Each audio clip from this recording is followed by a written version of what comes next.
外に憧れてる洗濯機なんていうワードが被ることあるんや。聞いたことないわ。まあね、ロマンはあるわな、外に。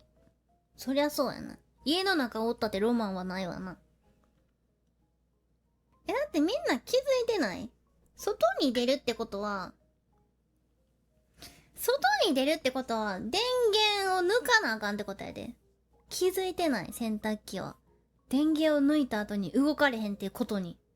多分知らんねん、まだ。一回電源抜いたろかな。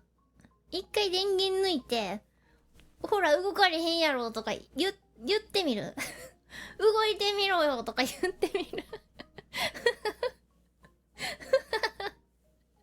やばい。やばい。家出えへんすぎて、会話する相手が洗濯機になってきた、ついに。